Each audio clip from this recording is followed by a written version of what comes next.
At first glance, Scooby-Doo feels almost too simple. Spooky masks, goofy chases, and a predictable mystery every week.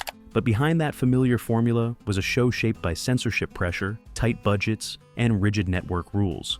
Many of the show's most iconic elements weren't creative luxuries. They were clever solutions to constant constraints.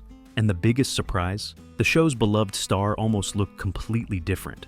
In fact, Scooby wasn't even supposed to be a Great Dane. Number 1. Scooby was almost a sheepdog. Before Scooby-Doo became the lanky, lovable Great Dane we know today, the character went through several very different design phases. Early concept art showed him as a shaggy sheepdog, a completely different breed that would have changed everything about how the character moved, acted, and connected with audiences watching at home. Network executives stepped in and pushed for something larger and goofier. They wanted a dog that could be clumsy, expressive, and physically comedic in ways a smaller breed simply couldn't pull off. The shift to a Great Dane wasn't an artistic whim, it was a calculated decision to maximize visual humor, an on-screen presence for younger viewers tuning in each week. That single design choice ended up defining Scooby's entire screen identity. His oversized paws, wobbly legs, and exaggerated reactions all flowed from the decision to make him big and awkward. A sheepdog might have been cute and cuddly, but a Great Dane could fall, flail, and steal every scene with ease. The breed change wasn't just cosmetic, it shaped the show's comedy for decades to come. Number 2. CBS didn't want real mysteries. When the series was first pitched, network executives at CBS had serious concerns about exposing children to anything genuinely frightening or unsettling. They weren't comfortable with real suspense, creepy atmospheres, or villains that might actually scare young viewers. The mystery format itself was nearly rejected outright before production even began. The creators found a clever workaround by blending fear with comedy and predictability. Every episode followed a reassuring pattern. The gang would investigate, get spooked, chase the villain, and unmask a regular person at the end. This formula let the show keep its mystery premise intact, while guaranteeing that nothing too intense or disturbing ever reached the young audience. Rather than fighting the network's restrictions head-on, the production team quietly bent the rules to their advantage. They delivered just enough spookiness to feel exciting, but wrapped it in enough silliness and structure to satisfy worried executives. The show survived not by challenging CBS directly, but by making censorship look like a deliberate and intentional creative choice. Number 3. The gang was built from sitcom DNA. The 4 human members of Mystery Inc. weren't invented from scratch. They were carefully modeled after archetypes from a popular sitcom called The Many Loves of Dobie Gillis. That show featured a cast of distinct personality types that audiences already recognized and loved, making them perfect templates for a brand new animated series aimed at younger viewers. Fred became the confident leader, Velma the brainy problem solver, Shaggy the laid-back slacker, and Daphne the fashionable one who often found herself in trouble. Each character slotted into a familiar role that viewers could immediately understand without the need for lengthy introductions, backstory episodes, or character development arcs. This approach reframed the gang as a sitcom ensemble dropped into a mystery format. The chemistry worked so well because it borrowed from proven television formulas that audiences already enjoyed. Viewers didn't need time to warm up to these characters. They already felt like old friends from the very first episode they watched on Saturday morning. Number 4. Scooby's voice was an accident. One of the most iconic elements of the entire franchise happened completely by chance during a voice recording session. Voice actor Don Messick was experimenting with different sounds and speech patterns when he stumbled onto Scooby's distinctive way of adding an R sound to the beginning of words and phrases throughout his dialogue. No script or creative brief could have engineered that vocal quirk. It emerged spontaneously from playful experimentation in the recording booth during early production. The producers immediately recognized they had discovered something truly special, a voice that was silly, memorable, and unlike anything else on television at the time. That unplanned moment became one of the most recognizable cartoon voices in animation history. Generations of fans have imitated Scooby's Roo-Row and Scooby-Dooby-Doo without ever realizing it was never supposed to sound that way. A happy accident in the studio shaped the character's identity and legacy forever. Number 5. The show nearly ended after season 1. Despite strong ratings and growing popularity with young audiences across the country, the series came dangerously close to cancellation after its first season. Network decisions weren't based solely on how many people watched, They also depended heavily on production costs and how efficiently episodes could be delivered on schedule. Budget efficiency mattered more than audience enthusiasm alone. Executives needed shows that were cheap, fast, and reliable to produce on tight weekly schedules. A beloved program could still be axed if it cost too much, or created production headaches that slowed down the entire pipeline at the network. The show survived largely because it checked all those boxes.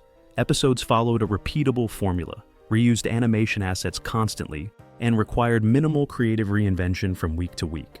Scooby-Doo earned its second season not just by being popular with kids, but by being economically convenient and dependable for the network executives. Number 6. The breakdown was the real starting gun. Nearly every episode of the series begins the same way. The mystery machine breaks down or runs low on gas near some creepy abandoned location. This wasn't lazy writing or a lack of imagination from the creative team.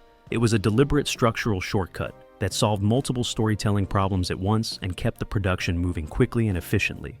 The breakdown served as a built-in story trigger that required no elaborate setup or detailed explanation for the audience. Instead of spending valuable screen time explaining why 4 teenagers and a dog would wander into a haunted mansion, the Van Trouble did all the work. It stranded them exactly where the mystery needed them to be, every single time without fail. This approach reframed vehicle trouble as a narrative tool rather than random bad luck on the road. The writers could drop the gang anywhere, an old amusement park, a spooky castle, a deserted mine, without needing to justify the detour in any way. The mystery machine's constant unreliability became one of the show's most reliable and effective storytelling devices throughout its run. Number 7. The doors were a clever illusion. Those famous hallway chase scenes where characters run in and out of multiple doors became a signature element of the show that fans loved. Scooby and Shaggy would enter one door, pop out of another, and somehow the villain would appear in the wrong place entirely. It looked like chaotic fun, but it was actually a clever budget trick designed to save both time and money. Animating a genuine chase sequence with unique backgrounds and fluid movement would have been extremely expensive and time-consuming for the studio. The repeating door gags allowed artists to reuse the same hallway layout over and over while creating the illusion of frantic action. Audiences felt the excitement without the production team burning through their limited resources each week. What started as a cost-saving measure quickly became one of the most beloved visual gags in cartoon history that fans anticipated. Viewers came to expect these sequences and found them hilarious rather than repetitive or boring. The doors weren't just a clever illusion, they became a comedic tradition that defined the show's unique and memorable style for decades. Number 8. Scooby Snacks bypassed censorship. Convincing a terrified dog and his equally scared best friend to confront a monster presented a real storytelling problem for writers. The obvious solutions, threats, force, or peer pressure, weren't acceptable for a children's show under strict broadcast standards. The writers needed a motivation that was both effective and entirely safe for young audiences watching at home each Saturday morning. Scooby Snacks became the perfect solution to this creative challenge facing the team. Instead of being pushed into danger, Scooby and Shaggy were gently bribed with treats. This food-based motivation satisfied network censors completely, while still giving the plot a natural way to move forward. A silly snack solved a serious storytelling restriction, without raising any red flags with executives. The gag also reinforced Scooby and Shaggy's characters as lovable cowards who could be won over with the right incentive at the right moment. It added humor to tense moments and gave the duo a consistent personality trait that audiences adored. What began as a simple workaround became one of the show's most iconic and enduring running jokes for generations of loyal fans. Number 9. Monsters were designed not to scare. Every villain in the series looked spooky at first glance. Ghosts, mummies, witches, and creepy creatures lurking in the shadows waiting for victims. But if you look closer, you'll notice that none of them were ever designed to be genuinely terrifying or disturbing. The monsters were intentionally softened to keep young viewers entertained, rather than frightened by what they saw on screen. Character designers used specific techniques to reduce fear and keep things family-friendly for Saturday morning audiences. Villains moved in exaggerated, clumsy ways that made them seem silly rather than threatening. Bright colors replaced dark, realistic palettes.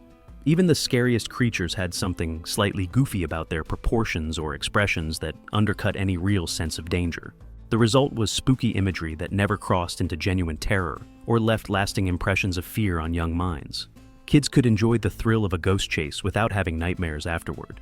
This careful balance between creepy and comedic was absolutely essential to the show's success and helped it remain a comfortable watch for families everywhere. Number 10. The same sounds played everywhere. Animation budgets in the late 1960s didn't allow for custom sound design on every single episode of the series. Instead, the production team built a small library of sound effects and reused them constantly throughout the entire series run. The same footsteps, screams, creaky doors, and monster groans appeared again and again across different episodes each and every week. This limitation wasn't something viewers noticed on first watch, but it becomes incredibly obvious on repeat viewings of the show. The exact same scream plays whether Shaggy encounters a ghost or Scooby sees a shadow. Identical door creaks signal danger in mansions, castles, and abandoned factories alike. The sound library was tiny, but worked overtime throughout the entire show's production. Rather than hurting the show, this repetition accidentally created audio consistency that made the series feel cohesive and familiar to audiences tuning in. Those recycled sounds became part of the viewing experience, as recognizable as the characters themselves. Fans today can identify a classic episode just by hearing those distinctive, endlessly repeated sound effects playing in the background. Number 11. Scripts were written at breakneck speed. The production schedule for the series was incredibly demanding, leaving writers with very little time to craft each episode properly. Scripts had to be completed quickly to keep up with the animation pipeline, which meant there was no room for extensive rewrites or lengthy creative debates among the team. Speed was the priority, not perfection. This pressure shaped nearly every creative decision that went into the show throughout its run. The familiar story structures weren't laziness or a lack of originality. They were a necessity born from tight deadlines that never let up. Writers relied on the same basic formula because it worked and could be executed reliably under extreme time constraints week after week. The need for speed also explains why so many episodes feel similar in tone and pacing to one another. There simply wasn't time to experiment with bold new directions or complex storylines that might require additional revisions or changes.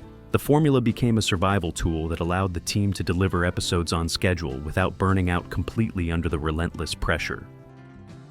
Number 12. Velma's glasses were a story engine.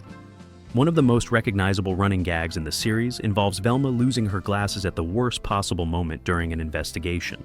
She'd drop them during a chase, fumble around blindly, and become temporarily helpless until someone helped her find them. It seemed like a simple visual joke, but it actually served a deeper storytelling purpose for the writers. The glasses gag created instant tension without introducing any real danger to the characters or the audience watching at home. Velma's sudden vulnerability raised the stakes just enough to make scenes exciting, while keeping everything completely safe and family-friendly. It was a reliable way to add drama without crossing any content boundaries set by the network executives. This visual gag became a storytelling shortcut that writers could deploy whenever they needed a quick moment of suspense or comedy in an episode. It required no setup, no explanation, and audiences understood it immediately every time it happened on screen. Velma's glasses weren't just a character detail. They were a narrative tool that kept episodes moving forward efficiently and smoothly. Number 13. Catchphrases save time and money. The gang's famous catchphrases, Zoinks, Jinkies, Roo-Row, and others, weren't just memorable character quirks that fans loved to repeat at home. They were practical production tools that simplified the dialogue process and helped keep the show on its extremely tight schedule. Every repeated phrase saved precious time during recording sessions in the studio. Voice actors could deliver these familiar lines quickly and consistently without needing multiple takes or extensive direction from producers overseeing the sessions. The catchphrases also reduced the amount of new dialogue that needed to be written, recorded, and animated for each individual episode. What seemed like character flavor was actually a streamlined efficiency system at work.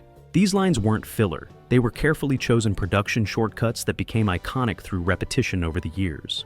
Audiences grew to love hearing the same expressions episode after episode, and the phrases became inseparable from the characters who spoke them. A cost-saving measure accidentally created some of the most quotable and beloved lines in animation history. Number 14. Some mysteries were built backward. Not every episode began with a clever villain concept or an intricate mystery for the gang to solve together. In many cases, the animation or backgrounds came first, and writers were forced to build a story around visuals that already existed in the studio's library. This backward approach shaped how many episodes ultimately came together on screen. Budget constraints meant the studio often recycled backgrounds and animation sequences from previous episodes or other productions entirely to save money. Writers would receive these pre-existing assets and then have to retrofit motives, clues, and villain identities to match what was already drawn and ready. The logic came after the visuals were finished and approved. This process explains why some mysteries feel less tightly constructed than others throughout the entire series run. The clues don't always connect perfectly because they were assembled after the fact to fit predetermined animation assets. It wasn't ideal storytelling by any measure, but it kept production costs down and episodes flowing out the door on schedule every week. Number 15. Scooby and Shaggy got priority. When animation resources were limited, the production team had to make difficult choices about where to focus their efforts and attention each episode. Not every character could receive the same level of detail and expressive movement in each scene throughout the show. Scooby and Shaggy consistently received priority because they drove the comedy and connected most strongly with audiences. The duo got the most expressive facial animations, the most dynamic physical comedy, and the most screen time during chase sequences throughout the entire series. Their reactions were exaggerated and fluid, while other characters often stood more stiffly or moved in simpler ways on screen. This wasn't accidental. It was a deliberate allocation of limited resources by the production team. Fred, Velma, and Daphne were simplified to keep production moving efficiently, without unnecessary delays or cost overruns. Their movements were functional, but rarely as lively or detailed as the comedy duo's expressions and actions. This priority system ensured that the show's biggest crowd pleasers always looked their best on screen, even when the budget couldn't stretch to cover everyone equally. Number 16. Nothing supernatural ever happened. One of the most consistent rules throughout the entire series was that every single monster, ghost, or creature had to be a person in disguise. No matter how terrifying the villain appeared, or how impossible their abilities seemed, the unmasking always revealed a human with a motive behind the mask. Real supernatural events were strictly forbidden by the show's creative guidelines from the very beginning. This rule wasn't just a storytelling choice. It was a deliberate strategy to maintain parental trust and network approval throughout the show's entire run. Parents could feel comfortable letting their children watch because they knew nothing genuinely scary or unexplainable would ever happen on screen. The monsters were always fake, and the world always made logical sense by the end of each episode. The man in a mask formula also taught young viewers a subtle lesson about critical thinking and not believing everything they see at first glance. Appearances could be deceiving, and there was always a rational explanation behind seemingly impossible events and frightening encounters. This consistency helped the show maintain its identity and gave audiences a comforting predictability they could rely on week after week. Number 17. Daphne's traps were intentional. Daphne Blake earned the nickname Danger-Prone Daphne for good reason throughout the entire series run. She was constantly getting captured, falling through trapdoors, or stumbling into trouble while the rest of the gang investigated nearby. This pattern wasn't accidental or a result of poor writing. It was a deliberate structural choice made by the creative team from early on.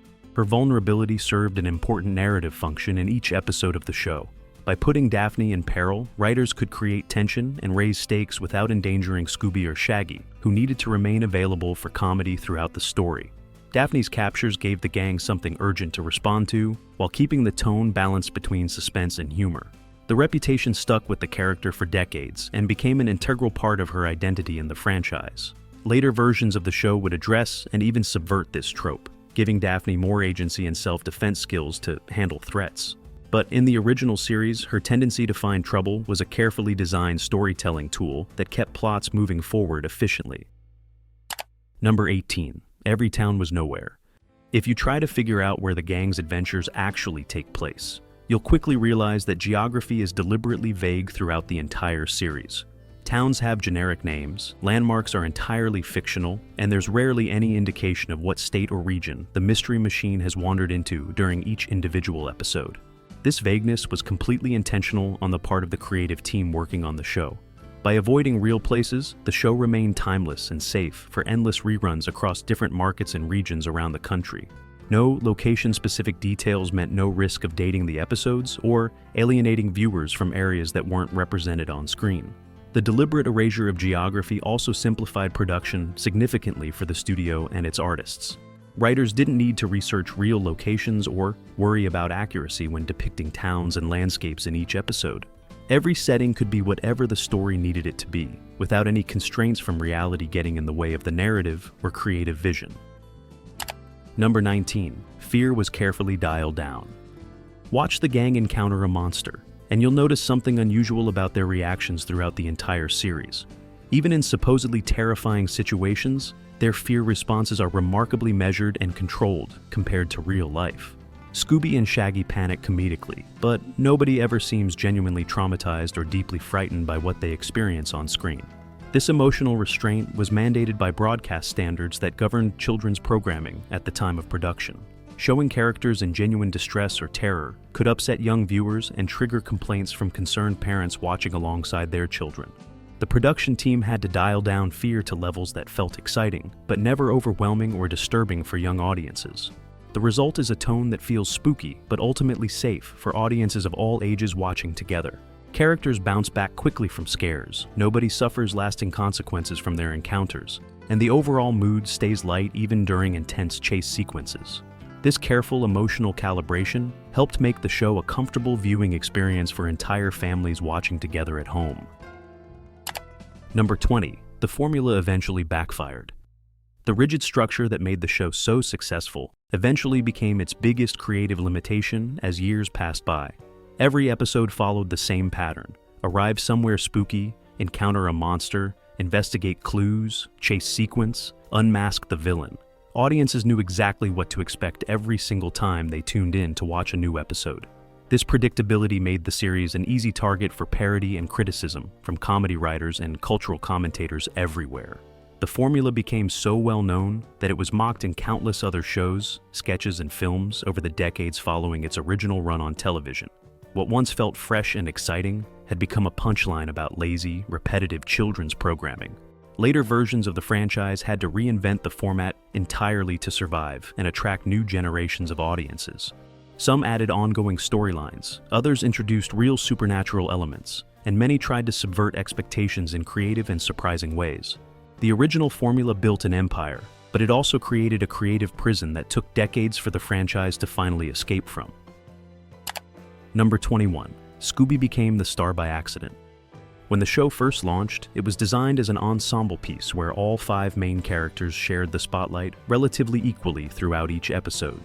Fred led investigations, Velma solved puzzles, Daphne found trouble, and Shaggy provided comic relief alongside his dog. No single character was meant to dominate the others in terms of screen presence or audience attention. But audience reactions quickly made it clear that Scooby was the breakout star of the entire series from the beginning. Kids loved the cowardly Great Dane more than anyone else in the gang, and that preference showed up in ratings, fan mail, and merchandise sales across the country.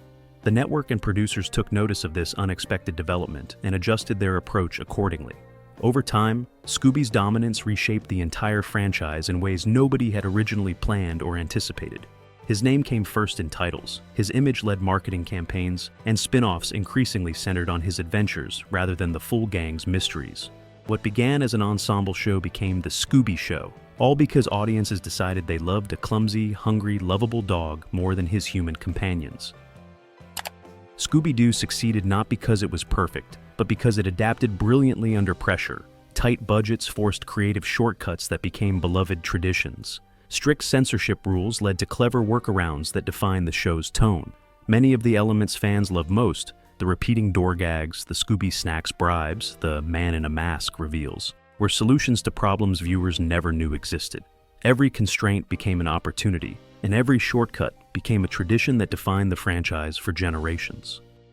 If you enjoyed learning these secrets, hit that like button and subscribe for more hidden stories behind your favorite shows. Now, we want to hear from you. Which Scooby villain scared you the most growing up? Let us know in the comments.